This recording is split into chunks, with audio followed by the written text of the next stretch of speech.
Hello, everyone. Good afternoon. It's a great honor for me to introduce our guest, Professor David Reidy from the University of Tennessee and specialist in John Rawls' work. This is the opening lecture for the John Rawls Week, and I'm sure it's going to be a brilliant opportunity for us to get to know a little more about such an important author and his theory. Please feel free to address as many questions as you want, but I kindly ask you to wait until the end of the explanation so we don't interrupt the professor. Dear Professor Reidy, thank you very much for accepting the invitation to talk to us about liberal democracy and legitimacy. I wish you all a very good lecture. Thank you. Thank you. And thank you to the larger group for the invitation to speak with you all today. I'm looking forward to the questions at the end of my remarks, and hope you should feel free to ask anything, and I hope to be illuminating to some degree, at least in the questions, if not the lecture. The topic of the lecture is legitimacy, and in particular, legitimacy within a liberal democracy. My thesis is that, and this is a Rawlsian thesis that I'll be explicating, is that liberal legitimacy is a crucial and weighty political value to which citizens and officials must reliably acquire and publicly express a strong commitment in political life if constitutional liberal democracy is to survive as the institutional framework within which political and lawmaking activity undertaken by free equals might reasonably together secure justice. So the focus is on legitimacy and its role in sustaining constitutional liberal democracy. A subthesis is that the manner in which a polity handles civil disobedience, a phenomena unavoidably common in a free society, even under the most favorable conditions, but even more common in the sort of non-ideal conditions in which we live, is central to educating its citizens into and expressing its own commitment to the great weight of legitimacy as a political value. So how a society handles civil disobedience plays an important role in expressing and cultivating a kind of reasoned allegiance to the value of legitimacy. To understand the importance and genesis of legitimacy within Rawls's theory, I need to sketch just a kind of broad overview of how he moved from a theory of justice, his first and monumental book published in 1971, to his work in political liberalism, published first in 1993 and then later in 1996 in a revised expanded version, which is the book that focuses on legitimacy. So let me just begin by giving an overview of the sort of project that Rawls had in A Theory of Justice, and then how he transitioned to the project in political liberalism. In both books, Rawls is concerned to answer a fundamental question. Given favorable but not impossible conditions, what is realistically possible for persons or citizens as free equals to achieve through shared political and lawmaking activity? And in A Theory of Justice, the answer to that question was a just and stable union of social unions. That's what's realistically possible. That is, it's possible that free equals through political and lawmaking activity realize an enduring consensus on a determinate conception of justice and its political, institutional, legal, economic embodiment. Of course, Rawls recognized in making his argument for that proposition that there would, in any society, always be a political agenda within which there was reasonable disagreement among free equals. But he thought that it was realistically possible that that agenda would be narrowed to matters of implementation. Implementation first at the level of a constitution, then in a scheme of legislation, and finally through adjudication and enforcement in the executive and administrative branches. The conception of justice that Rawls thought free equals could freely converge on, would freely converge on, as their shared understanding of justice, he dubbed justice as fairness. And we're not going to look or think about the arguments for it. I just want to mention that it had two principles. The first assigned a kind of priority to a list of basic political and social liberties. These liberties were to take priority over other sorts of political values, including other dimensions of justice, but also over values of social stability, of economic efficiency, and so on.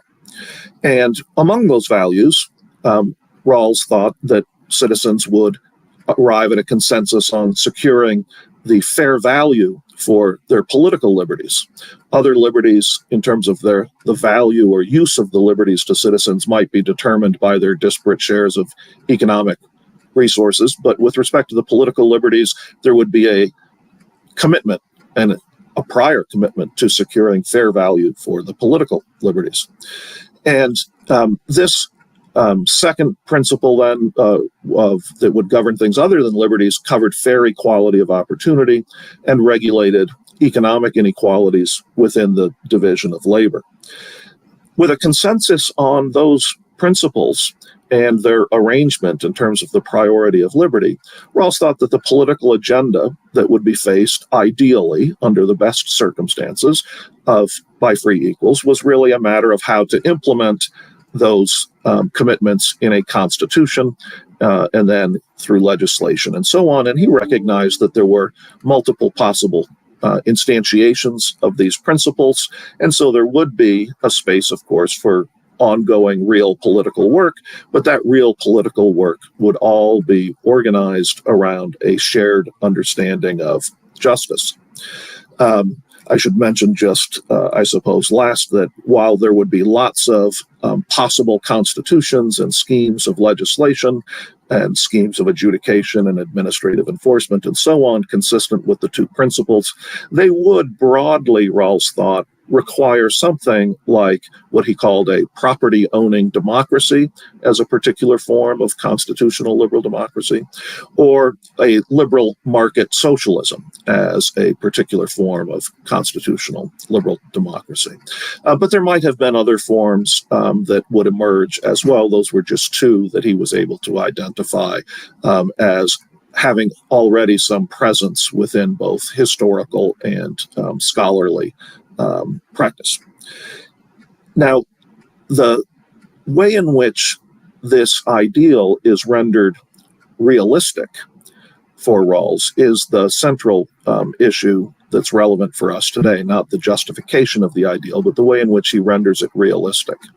Rawls thinks that free equals undertaking political and lawmaking activity could not only converge on this shared conception of justice and at least begin the practice of giving it constitutional, legislative, adjudicative embodiment, but also that they would be able to sustain themselves in that activity without relying on undue manipulation, political indoctrination, coercion, because the practice, the activity that they were engaged in, would engender its own bases of stable support or enduring existence and a capacity to correct itself, reestablish itself in the light of technological change, cultural drift, and other sorts of natural background changes that no society can escape. And the argument he gave for the capacity of this activity to be, as he puts it, stable in the right way, had two parts. And I'll just mention them, but this is where the problems begin that lead us to a focus on legitimacy. You'll realize I haven't used the word legitimacy in describing Rawls's project here in terms of a theory of justice. The notion of legitimacy really doesn't play a prominent role at all in that work. But in a theory of justice, Rawls thought that the conception of justice converged on by free equals and now being implemented by them constitutionally, legislatively, and so on through political process would be stable because citizens would, or persons would, through their natural upbringing, first in the family and then in various associations of civil society, from schools and teams and churches and so on, they would eventually proceed through stages of moral development that would terminate in a stage he characterized as a morality of principle. That is, they would come to understand their relations one to another in terms of overarching principles that applied to all of them as free equals. These principles wouldn't negate their relations within teams, within families, and so on, but they would subsume them and organize them into a system. And as part of this morality of principle, these citizens or persons would, as they grew up, naturally acquire a sense of justice that would be aligned with and informed by the overarching shared conception of justice that was being institutionally embodied and realized by their members.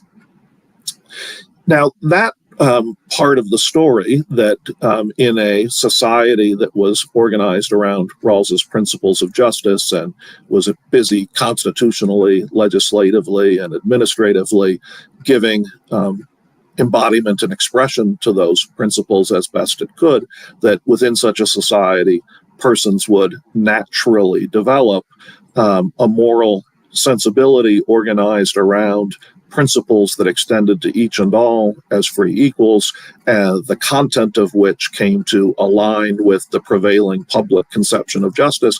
That's not the part of the story, particularly that Rawls found problematic. It's the second part of the story for stability, or the realistic stability of such a society, that was problematic. For citizens to be able to trust one another in shared political and lawmaking activity, and of course then officials who are elected or appointed as citizens to particular offices and so on, to be able to trust one another, they have to be able to see that none of them, and they have to see this of one another, so it has to be publicly visible, has a deep-seated reason to defect, as it were, from their moral commitments, either to feel particularly alienated from them, or more likely to have particular conceptions of their own nature or good that would lead them astray from living up to honoring, expressing their acquired sense of justice. And for this to be the case, there has to be some way in which, for each and every person, their acquired sense of justice is, to use Rawls's terminology, is congruent, visibly congruent, with their self-understanding and worldview more comprehensively understood.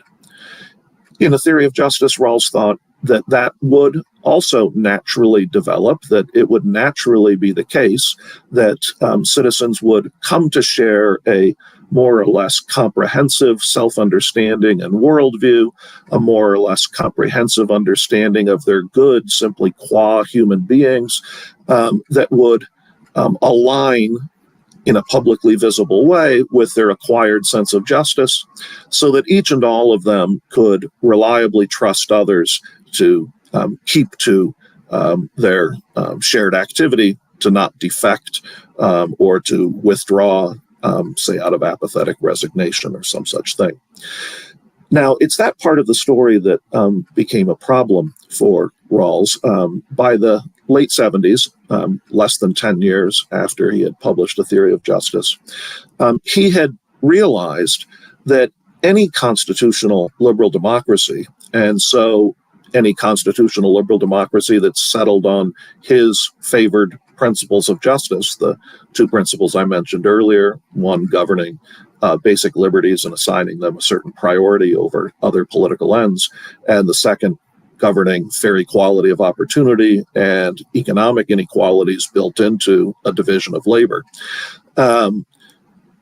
He realized that in any such free society, including the one that he thought was ideal, citizens would not converge on one particular shared self-understanding or worldview, even if they were all educated into, acculturated into, even if they all more or less naturally acquired one and the same sense of justice.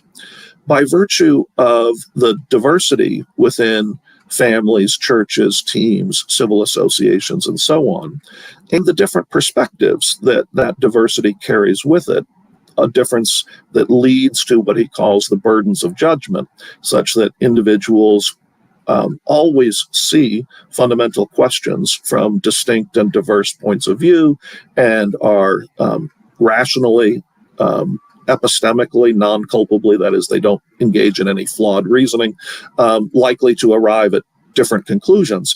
In any such free society, then people would have very different comprehensive understandings of what it was to be rational, what it was to be fulfilled or realized as a human being, how the political domain and political experience fit in with the rest of life, how their sense of justice fit in with their goals for salvation or what have you.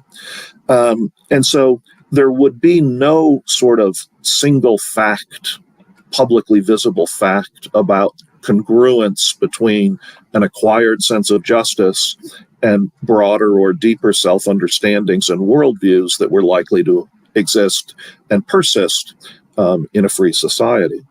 The only way then that you could achieve what Rawls thought he had shown to be realistic at the end of A Theory of Justice, the only way to achieve that would have been through force, manipulation, deception, some form of oppression.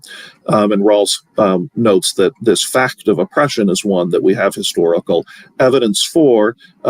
It's no accident, he thinks, that the possibility of a univocal Christendom carried immediately in its wake the Inquisition and other forms of oppression. The inevitable result of reason under conditions of freedom is diversity. It need not be unreasonable diversity, but diversity.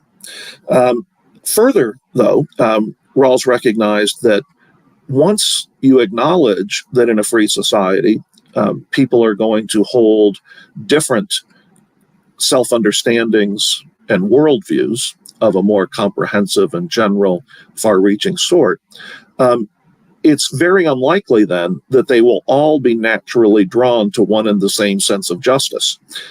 In fact, people are likely forever in a free society to reasonably disagree over which conception of justice is most reasonable for them, which conception of justice is ideal.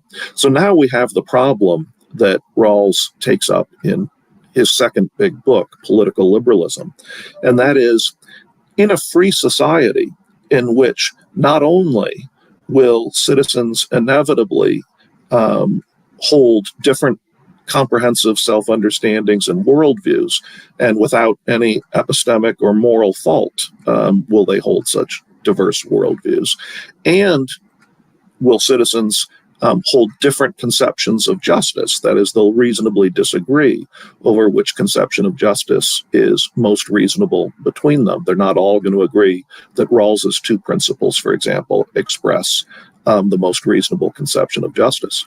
So in a free society in which those conditions obtain, how is it possible to sustain the thing that he always wanted to show it was possible to sustain and that could yield some fruit?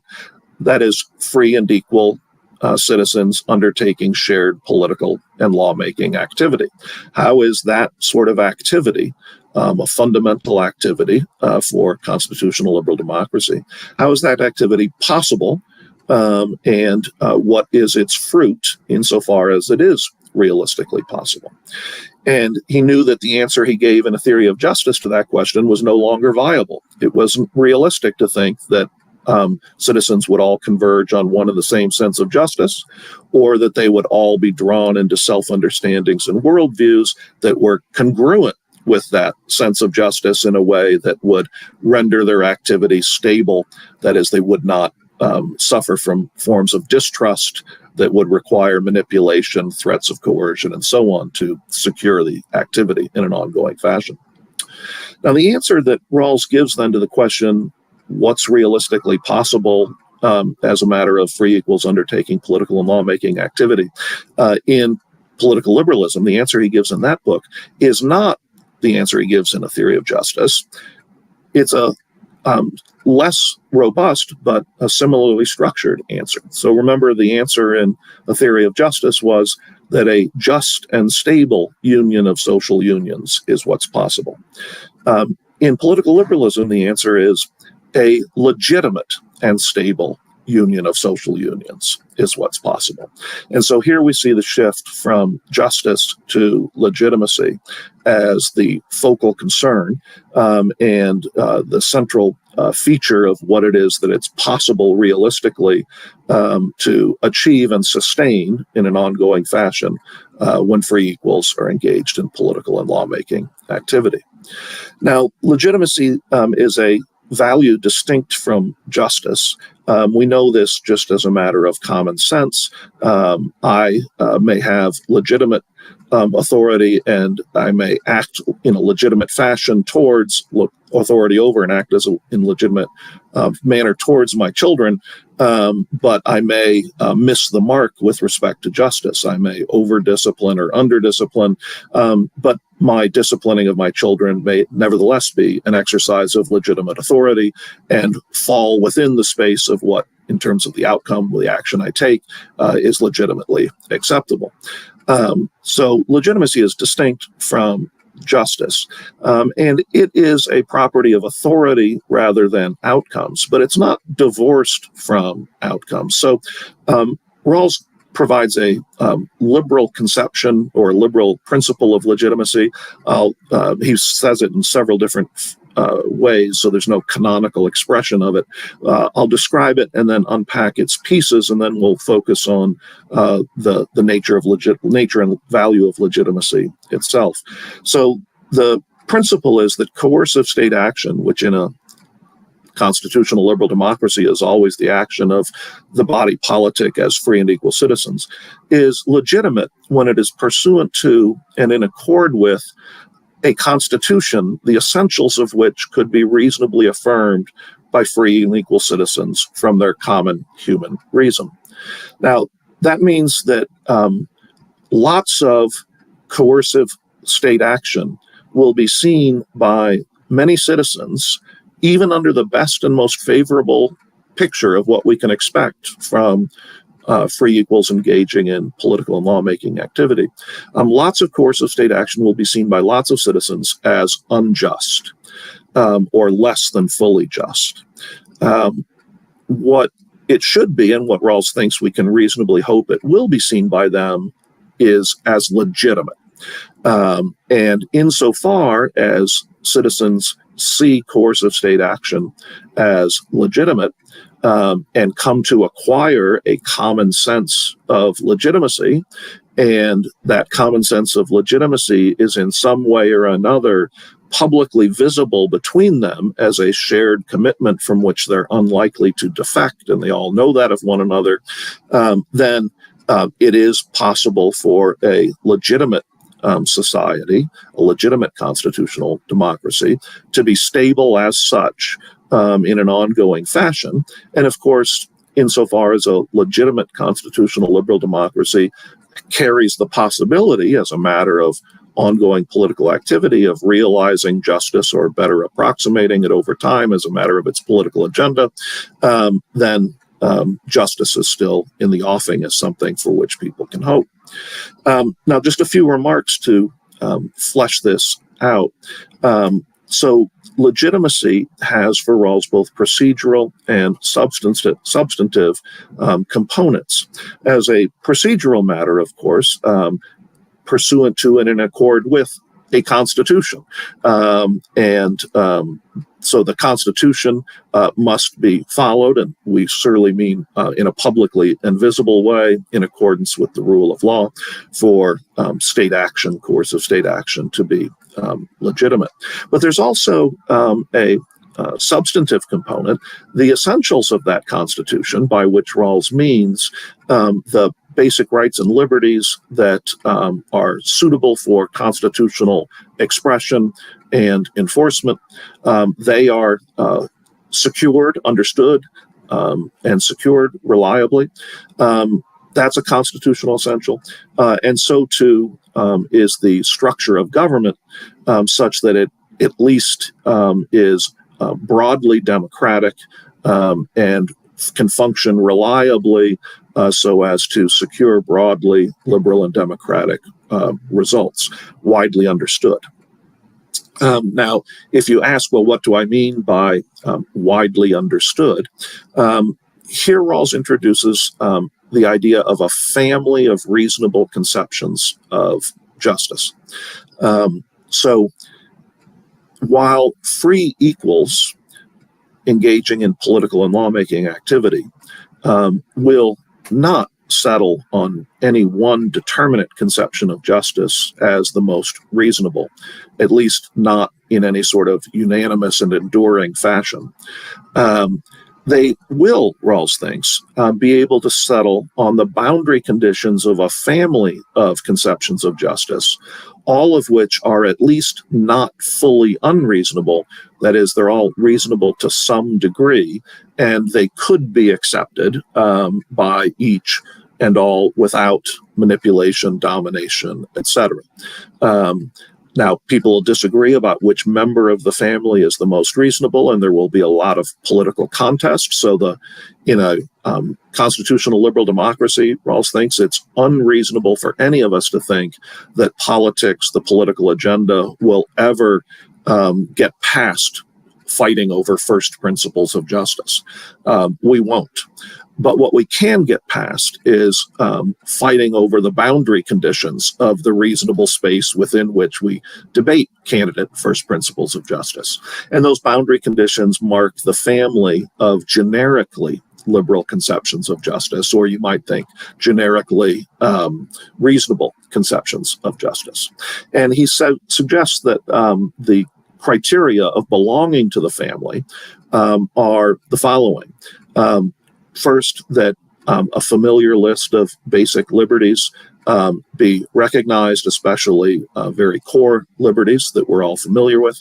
And then those liberties are given a kind of standing priority over other social concerns.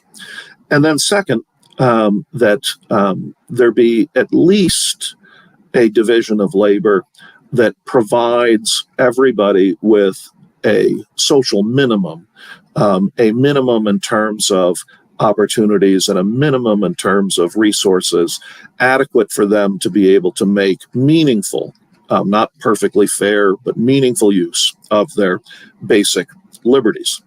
That is to say, then, any conception of justice that rejects the basic liberties and their priority, at least the core ones, say freedom of thought or association, and any conception of justice that rejects the idea of some social minimum essential to ensuring that every citizen can make at least some meaningful use of these basic liberties, including political liberties to participate in political life. Those are unreasonable conceptions of justice flat out. And Rawls thinks we can sustain a kind of shared understanding about those boundary conditions. If we recognize then that what we can realistically hope for, given favorable conditions, is that we all agree, as free equals undertaking political and lawmaking activity, we all agree on the boundary conditions of reasonable conceptions of justice. And we select a constitution that, at least in its essentials, that is, the liberties it expresses and the form of government that it makes possible, we select a constitution that falls within fidelity to that family, or is faithful to some member of the family, and so is not at odds with the generic conditions marking the boundary conditions of the family. Then it's possible for a wider range of political activity now, not just over constitutional embodiment or legislative enactment, but also over first principles of justice.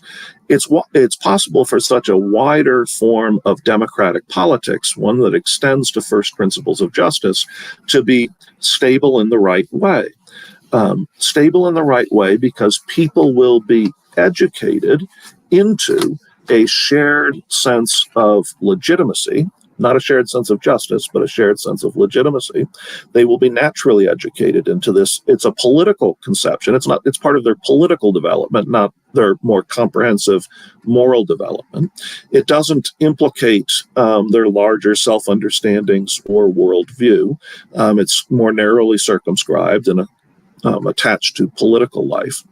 And having so acquired this political sense of legitimacy, Rawls conjectures, and this is the key move, and the one I want to emphasize for our purposes today, is that citizens will find the value, the political value of legitimacy to be of sufficient weight and force to exert enough gravitational pull, as it were, on them to keep them faithful to shared political and lawmaking activity. And it will do this by assuring each and all that they are committed in different ways, but all committed to reciprocity in political and lawmaking activity as free equals. Now, that value is not far removed from what in many contexts we might think of as political self-determination or democratic political self-determination, widely understood. And the idea here is that people will come to love the value of engaging with others in political democratic self-determination as a historically bounded population sharing history and culture and all the rest. They will come to value that more than they will value achieving any determinate, in particular their favored determinate conception of justice, and more than they will value other goods or ends associated with their more comprehensive self-understanding and worldview. For example, achieving the beatific vision or salvation of your soul if you're Christian. And this conjecture then is that upon which everything hangs for Rawls. If citizens cannot learn, as I might put it, to love legitimacy, learn to love political self-determination democratically, even if that means not achieving justice as they understand it, even if that means subordinating to some degree other values associated with their more comprehensive self-understandings and worldviews. If they can come to love legitimacy in that way, then the project of democratic political self-determination is viable as an enduring project, stable in its own way. And that's enough for everybody engaged in it to then, through ordinary politics, to be trying to persuade fellow citizens to join them in their preferred conception of justice, but with no pretense that that any such consensus would ever be unanimous or long enduring. There's always going to be a possibility of disruption.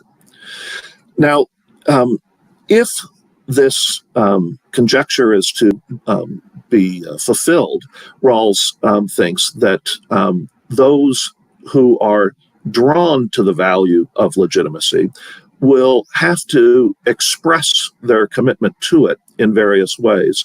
And in particular, he focuses on officials, and in particular officials in the legal branch, judges and those in the executive office who are charged with enforcing law. So the way in which everybody is to conduct themselves in a legitimate constitutional liberal democracy, conduct themselves in political and lawmaking activity, is variable depending on their position, but they're all to do it within the space of what Rawls calls public reason. And public reason is simply the reason, the content of which is given by the family of generically liberal conceptions of justice that everybody agrees are at least minimally reasonable, and then fixed institutional patterns that constrain, procedurally constrain legitimacy. Now, if everybody is honoring the ideal of public reason in the way that's appropriate to them, judges in their way, executives in their way, citizens in their way, then the value of legitimacy is being visibly honored by diverse citizens. And Rawls thinks that will enhance the gravitational pull. Now, of course, none of this guarantees that political and lawmaking activity will be achieving justice. And so here's the payoff for us in terms of thinking about what all this might mean for those in state and municipal government and so on.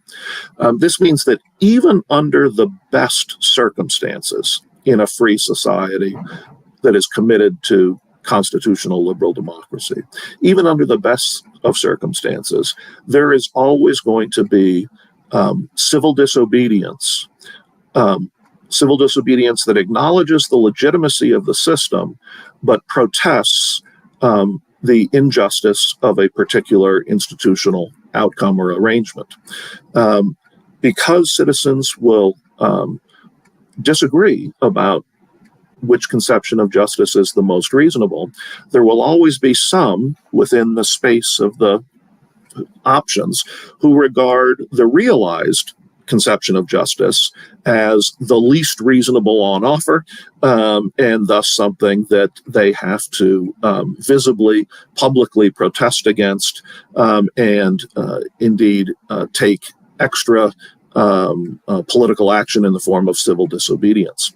But civil disobedience in that context, of course, is acknowledging the legitimacy of the underlying system.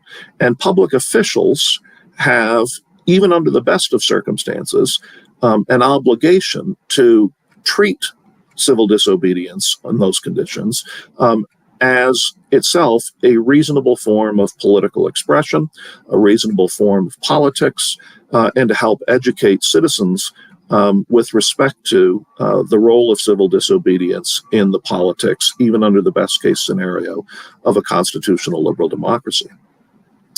Of course, in any existing society where we're struggling towards such ideals, we suffer from a number of pathologies that, if conditions were more favorable, would not obtain. If conditions were more favorable, there'd be no history of slavery in the United States.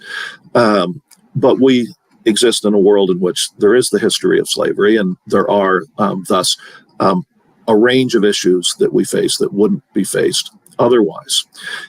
In non-ideal circumstances, the range of civil disobedience one is likely to expect is even wider, of course, wider than the relatively wide range that one would expect even under ideal conditions in a genuinely free society where people disagree about justice.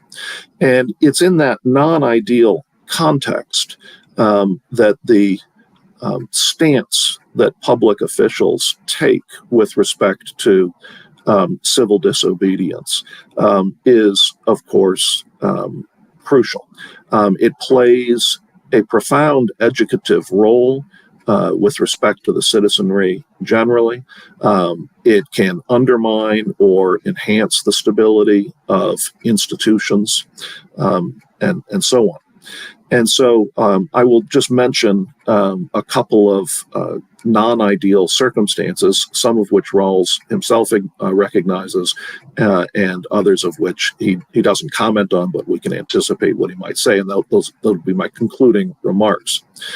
The ones that he does recognize as potentially arising under non-ideal circumstances. Imagine, and you can imagine this in a society in which there are various historical injustices that have led to forms of animosity or distrust and so on. Imagine that a majority of the population, in a manner consistent with the constitutional provisions governing amendment of the Constitution, amend the Constitution so as to eliminate a basic liberty, say to strip the U.S. Constitution of its First Amendment, protecting freedom of speech and thought association.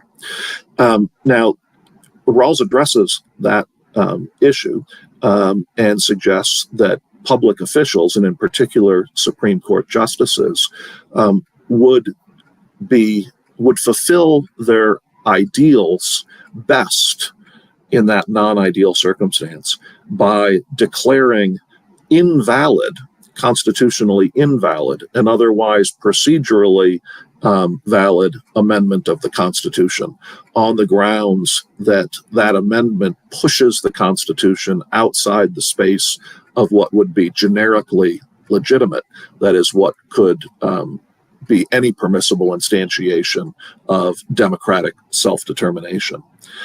We can imagine also a related sort of case in which the court might, or rather other branches in this case, might be compelled to act, for example, an executive branch.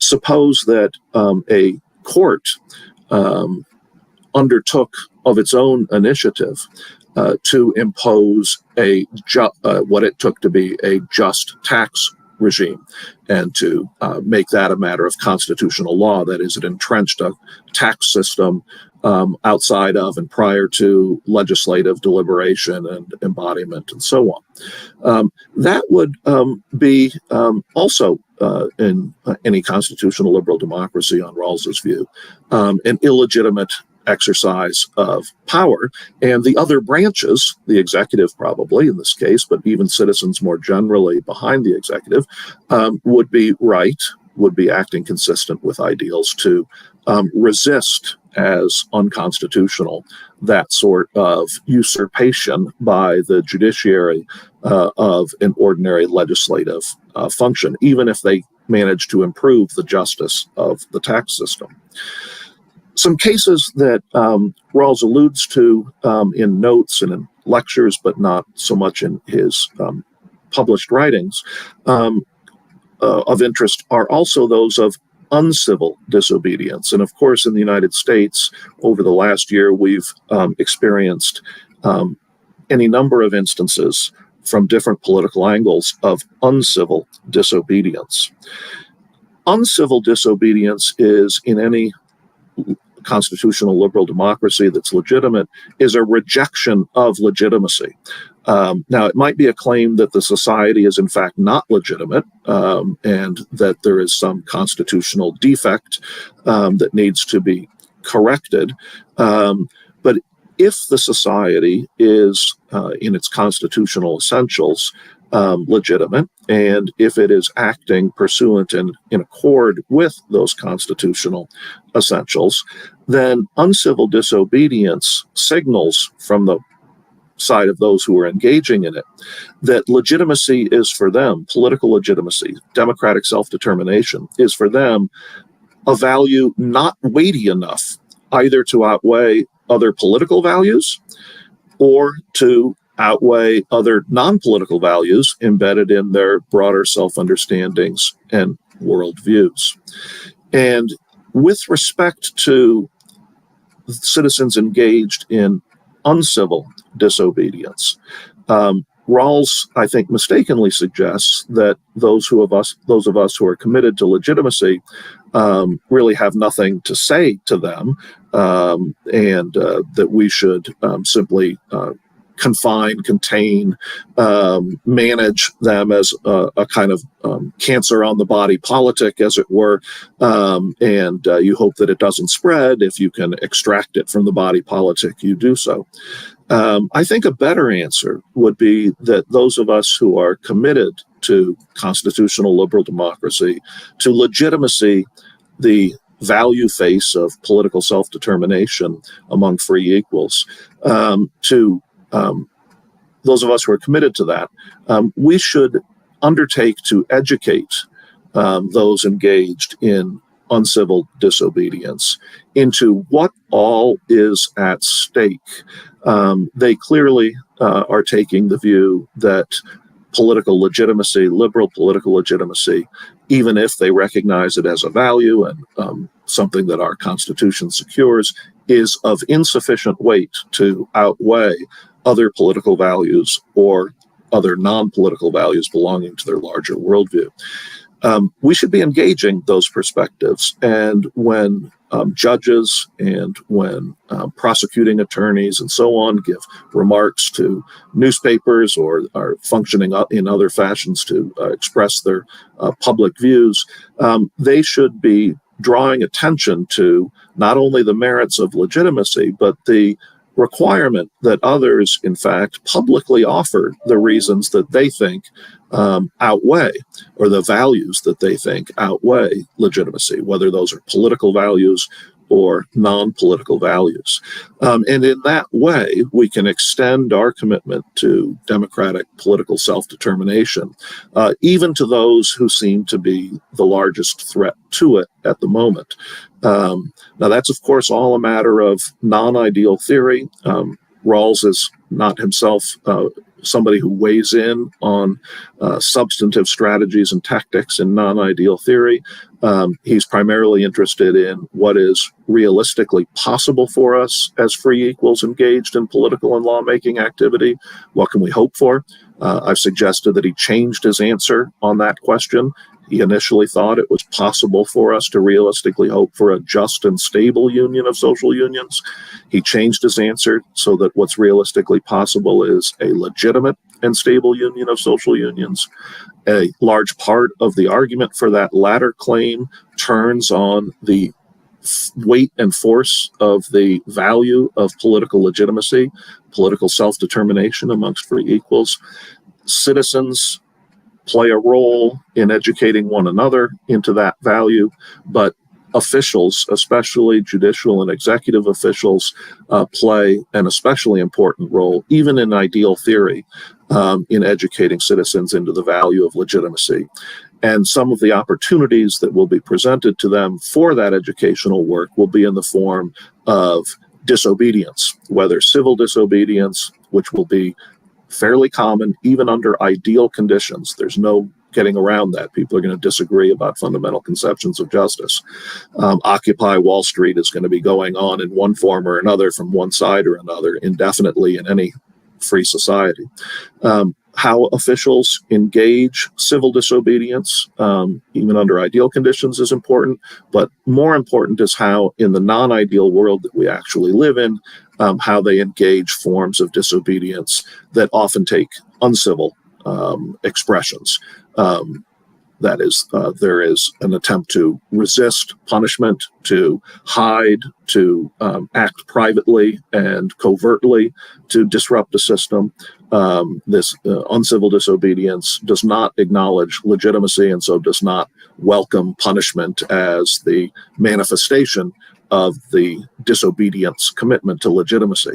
And it's those cases of uncivil disobedience that I think in many constitutional liberal democracies these days are pressing public officials to think hard about what does it mean from their side as committed to legitimacy for engaging and sustaining their fellow citizens in the activity of political self-determination. And I think we ought to be taking an active role in forcing those who engage in uncivil disobedience to make their case publicly and to engage that case, to make their case publicly for whatever the value is, political or non-political, that they think is sufficient to outweigh the value of legitimacy. So I hope we can learn to love legitimacy, because on the future of constitutional liberal democracy, I think, as an ongoing political form of life, rests upon it. Thanks again for the invitation. I look forward to your comments and questions. I'm sorry for the awkwardness of speaking in English, as well as just my generic awkwardness in terms of speaking to a camera rather than to a live audience. It's always much easier for me, in any case, to speak to a live audience than it is to a camera. So I appreciate your patience with me. Dear Professor Reidy, thank you very much. It was just fantastic. It was fabulous lecture. Very interesting. And yes, we do a couple of questions here. If you can, there are actually some common kind of provocations to listen to your ideas, to listen to what you think about some subjects. First of all, the first of them, it would be taking in consideration the notion of political or electoral legitimacy. United States, you have a mechanism called recall. We don't have it here in Brazil. I'd like to know what's your opinion about this institute, and if it is a worth having mechanism for every democratic country in the world. If it's like, is it an important tool for us to guarantee democracy, or it could be endanger democracy in a way or another? That's please. Yeah, very good question. So, and an important question, because dealing with, as it does, a matter of the form of government, it's among the constitutional essentials. If there's going to be recall, it has to be constitutionally established as a provision. And so this is one of those things that will structure then the larger political agenda that unfolds. And it's important that that citizens have at least a sense of the legitimacy of whatever position they take on that matter. Now, Rawls thinks, with respect to many issues of democratic practice, whether that's presidential system versus parliamentary system versus a mixed presidential parliamentary system, as many Latin American countries have, whether it's proportional representation or first past the post, multi-party versus two-party, all of these variations on constitutional liberal democracy. Rawls thinks that there is no philosophical argument that is going to engender widespread or near unanimous consensus, and that very often political decisions on these matters are going to be determined by a, let's say, supermajority of constitutionally active citizens in light of their own historical background and so on. Now, in the United States, we don't have recall at the national level, but we do have it in the states. And that, again, I can just draw the connection here to history. That is a function of the progressive movement, so-called progressive movement in the United States, that began in the 1880s and 1890s as a way of breaking the iron grip that the two-party system had on politics, but more generally that the interest of emerging capital, as the country industrialized and nationalized through the 19th century, had on the two parties. And so we see recalls in state and municipal state constitutions and municipal charters, largely west of the Mississippi in this country. And that's because it's only until 1880, as the population was expanding after the Civil War out west, industrialization was spreading, that the two-party system became captured by corporate money, largely located in the East, and then exerting its power in the West in ways that people thought incompatible with their local political self-determination. And so state constitutions and then municipal charters began to implement recall as one of many so-called progressive devices. As you know, as a city attorney, that in the U.S., most cities in the East do not have city managers. They have partisan elected executive officers. In the West, city managers are the dominant form, nonpartisan appointed city managers as the dominant form of executive authority. That was, again, part of a progressive reform agenda. Rawls thinks that in the same way that local historical conditions can make that something that a supermajority can converge on, the same thing can happen, at a federal level in another society, or on different issues, whether it's with respect to parliamentary systems or presidential systems, proportional representation, and so on. All of these things are things that we really have to address from within local historical circumstances, but always with some attention to ensuring that meaningful democratic political liberty is being secured. So I don't think he would have a sort of uniform answer to whether or not constitutional liberal democracy requires recall across the board.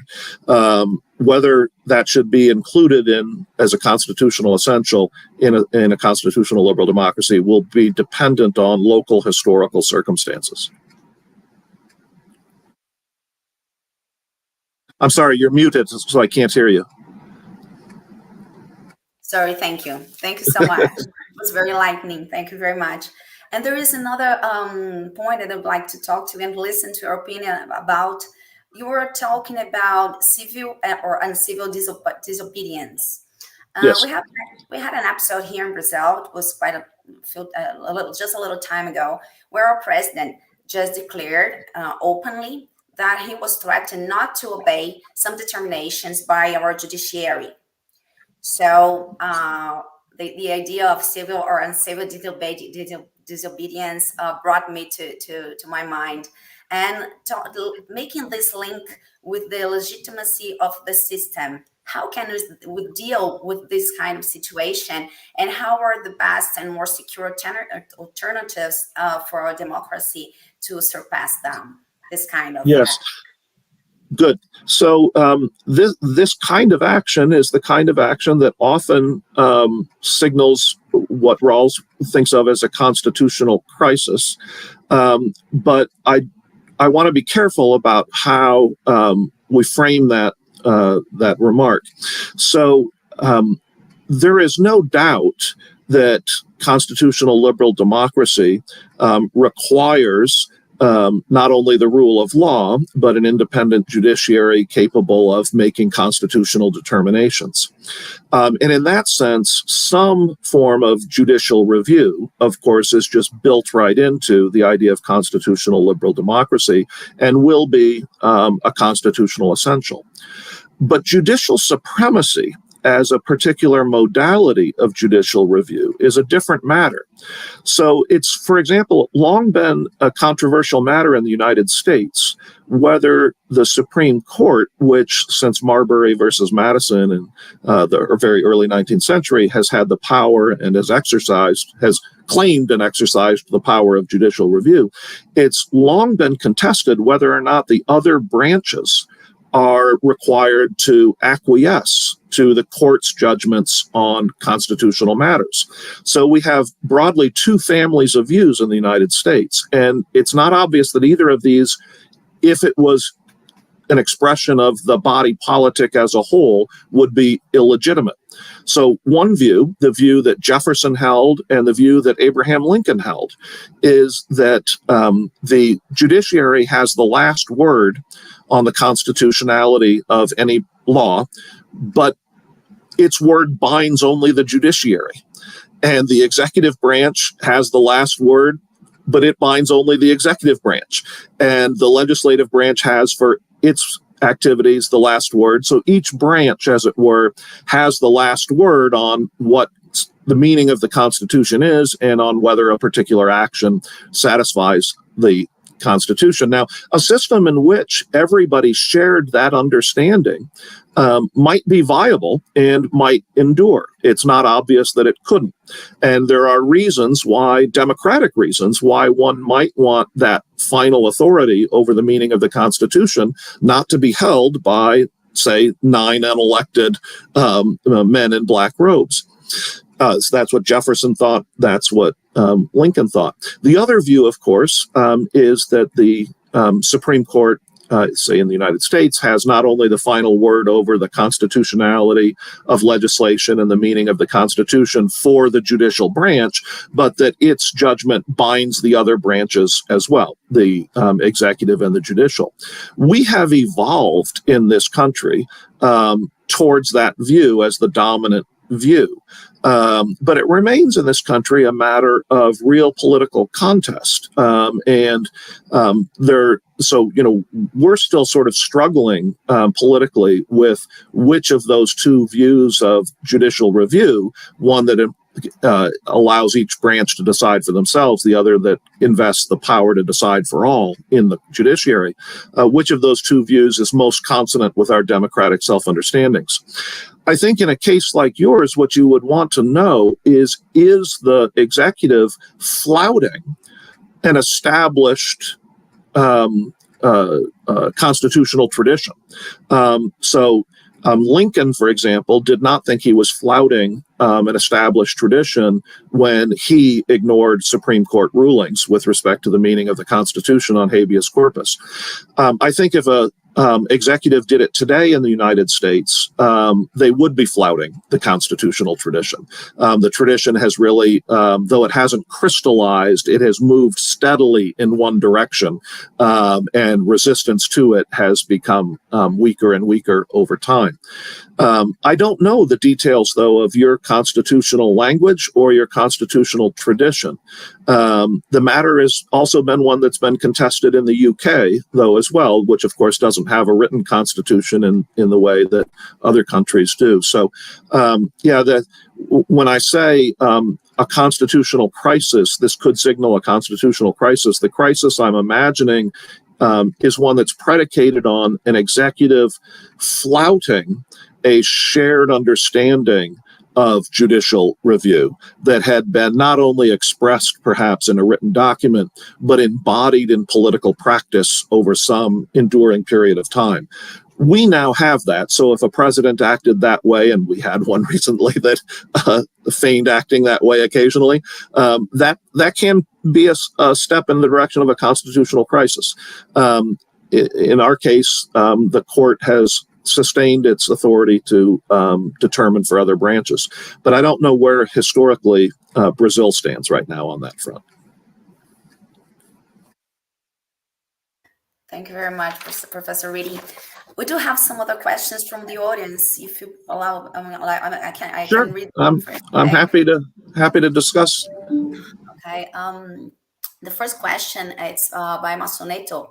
How do you place in Rawls' theory of justice the debate around the refusion of vaccination and the seemingly related conflict of interests involved in this discussion? Can refusal be considered? Can refusal be considered a legitimate measure of civil disobedience or a conscious objection? Yeah, good.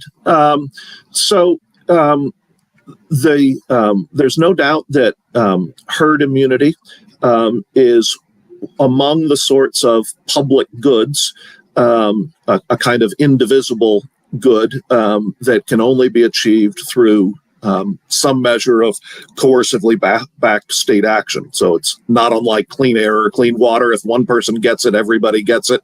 And it's not something that can be achieved through unilateral individual actions. It has to be coercively backed if we're to have it at all.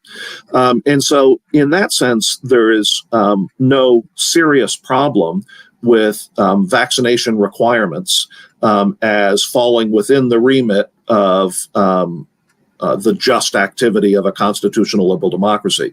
On any account of constitutional liberal democracy, the state will be empowered to act for genuine public goods, whether that's national defense or clean air, in ways that are coercive with respect to individuals. So I don't think there's probably a broad civil disobedience justification for resistance.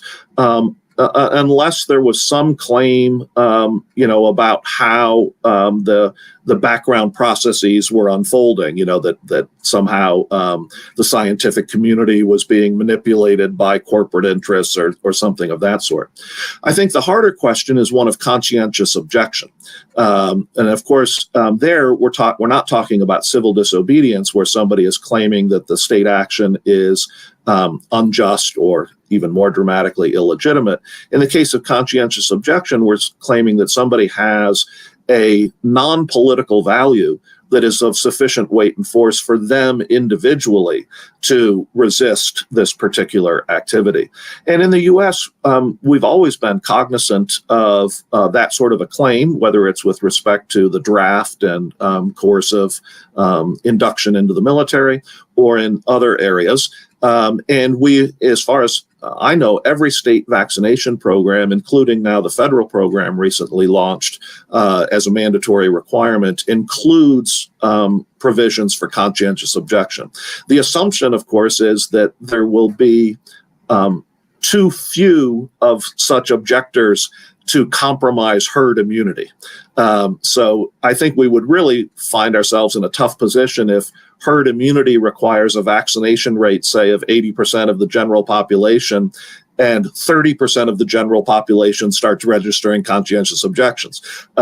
But I don't think anybody's anticipating anything like that in the U.S. right now. I think they're anticipating genuine conscientious objection rates to fall somewhere in the single digits, and that most of the hesitancy will be relieved over time, either through threat of sanction, which is not unjust given the nature of the public good, or just through education. Hopefully. Thank you Hopefully, very much. that's right. Yeah, and I'm in a state with a low vaccination rate, but we continue to make slow progress. And, much of this is really a function in the United States of urban versus rural divides, and then divides along racial lines that are often socioeconomic as well in the urban settings. So, it's those are things that we can address through forms of communication, education, and so on. Yeah, we are going a good path this sense too here in Brazil, hopefully. This was the question by Beatriz Massonito. I'm sorry, I didn't register her name. And I guess we have one more question. I think Letícia is going to project it on. Oh, there, okay. There we go. I'd like to know what professor think about hate speech, despite the constitutional freedom of speech right. Yeah, very good. An excellent question. And this is a question actually that arises for Rawls even in his first book, A Theory of Justice. And so we have to address this question, whether we're focusing on justice in Rawls's early work or legitimacy in his later work. Constraints on hate speech can have different sorts of rationales, and a great deal will depend on the rationale that is behind a legislative enactment that is prohibiting or punishing so-called hate speech. So let me give you an example from the past that Rawls would clearly think is, at least in terms of justice, his early work is impermissible. Suppose that a majority of citizens in a particular constituency persuade their elected officials that degrading remarks, publicly made degrading remarks about a particular racial or gender or religious group, tend to undermine fair equality of opportunity for members of those groups when it comes time to seeking employment. That is, the more people talk bad about this particular racial group or a gender group or a religious group, the more likely it is that potential employers sort of internalize these messages, and so they tend not to extend the same measure of fair equality of opportunity to such candidates. Now, on Rawls's original theory of justice, justice is fairness, that's an impermissible rationale for constraining speech, because it would constrain speech, a basic liberty, for the sake of a second principal concern, namely fair equality of opportunity. And on Rawls's view, at least as initially presented, the only rationale that is ever permissible for constraining a basic liberty is one that bottoms out in another basic liberty. That is, he recognized that the basic liberties can bump up against one another and that they will have to be adjusted and systematized to form a sort of coherent and workable whole, and one that answers to their ultimate rationale. But he didn't think that the basic liberties should ever be sacrificed for the sake of other considerations, even other considerations of justice. So considerations of fair equality of opportunity or improving the economic lot of the unskilled working class, those were not rationales that were allowable. Now, if we were constraining hate speech for a different rationale, Catherine MacKinnon is many will know Catherine MacKinnon as a famous American feminist legal theorist and constitutional theorist. Catherine MacKinnon famously argued that regulating pornography, and especially pornography that was degrading to women, was in fact constitutionally and as a matter of justice permissible when it was aimed not at securing women fair equality of opportunity in the workplace, but securing for them fair value for their political liberties. And she would offer empirical arguments to the effect that women have a harder time being heard in public political life, exercising their democratic citizenship, when the background culture is saturated with pornographic, degrading imagery of women and so on. And that's an argument with which Rawls would have to engage, because that's one where she's offering as a rationale another fundamental political liberty. And she's saying, we're not going to constrain your speech for the sake of fair equality of opportunity. We're going to constrain it for the sake of political liberties. And after all the liberties have to be, adjusted one to another. Rawls himself engaged the same sort of question with respect to campaign finance law, and thought that it was a mistake to allow money to have sort of an unregulated effect on political free speech, because it undermined fair value for the political liberties.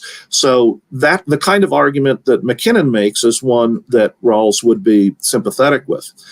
Once we shift to the context of his later work with Legitimacy, the matter becomes less well-defined. In the early work, because he's got the idea of a society sharing one fixed conception of justice, that's got this determinate content, two principles, and so on, he can answer fairly specifically, when would regulation of hate speech be permissible, when would it not, and so on. In the later work, it's a much wider conception of legitimacy. There's this broad family of conceptions of justice. And while they're all going to agree on certain core liberties, they're going to interpret those liberties differently. The wider range of the family of liberties, the list of liberties that they all agree to, will vary somewhat. And they won't order their principles in perhaps the same sorts of ways that Rawls does, although they'll all think liberties have a certain priority over things like economic justice. So I think there would be a wider range of potentially permissible rationales for regulating hate speech in Rawls's later work than in the earlier work. But in each case, everything will depend on the rationale that is given. I don't think, for example, it would ever be permissible in a constitutional liberal democracy to regulate hate speech for the sake of perfecting the moral virtue of its citizens. That's simply an illiberal undertaking, perfecting the virtue of citizens, broadly understood, so that we're, somehow comprehensively egalitarian in our relations to everybody, regardless of race, religion, gender, etc. That might be a noble pursuit, but it's not a legitimate pursuit in a constitutional liberal democracy. I think that's clear for Rawls on both his earlier and his later work. Thank you, Professor. It's a really tough question. Yeah, and I think the intersections with pornography and so on, and the constitutionality of legislation restricting pornography really drives home the wide range of that particular issue. It's not just racially motivated hate speech, but it's in many countries, a multi-billion-dollar industry that's at stake as well. There may be good grounds for regulating that industry, but they should be grounds in political liberty rather than some other subordinate value, whether it's a political value that's subordinate or a non-political value. Yeah, and apart from that, I was thinking now, talking about the social media and the impact of it, and talking about the fake news, how difficult it is for us to deal with that and to put limits into that and to control the speed that all this news just travel around the world. So it's a very interesting discussion. And yes, and in our context, one of the and this I think is part of the genius of Rawls's work, underappreciated. He thought hard about that kind of an issue, media, but thought of it primarily in terms of antitrust regulation. So, is the problem effectively social media, or is it the monopolization of social media by very large platforms that have their own particular economic interests and so on? One has to be careful about where you target an intervention. Censoring social media is one thing, and pursuing antitrust activity against the largest platforms that seem to dominate and control the algorithms and all the rest is a different thing. And the latter may be much more compatible with political liberalism than the former. Perfect. Well, I think we are done with the questions. Well, thank you very much again for, I think, is the word obrigado? Yes, obrigado. That's perfect. Okay, that's I've exhausted my Portuguese. That's it. But it was really good pronunciation. Oh, yeah. I'll have to learn some more. Thanks very much for the invitation and for the hospitality. I would encourage your audience. There are lots of things being done right now associated with the 50th anniversary of Rawls's theory of justice and the 100th anniversary of his birth. I'm involved in some, but not all of these things. Get online and poke around. There are some very interesting, nice little symposiums that are being, published online by, from diverse perspectives by very well-regarded scholars. There's things being done in Europe. There's things being done in South America. There's things being done in North America. So it's a good opportunity for people to familiarize themselves with really one of the few thinkers in the 20th century in political and legal philosophy, I think, that we're going to, for a long time, rank along with John Stuart Mill and Rousseau and people like that. Thank you very much, Professor, for the generosity of your participation. It's been an outstanding opportunity for all of us. I really hope to listen to you soon. And we are here. If you ever come to Brazil, please let us know. I will. Thank you very much. It was really fantastic. Brilliant. Thank you. Great. Thank you very much. I appreciate it. Have a good day. You too.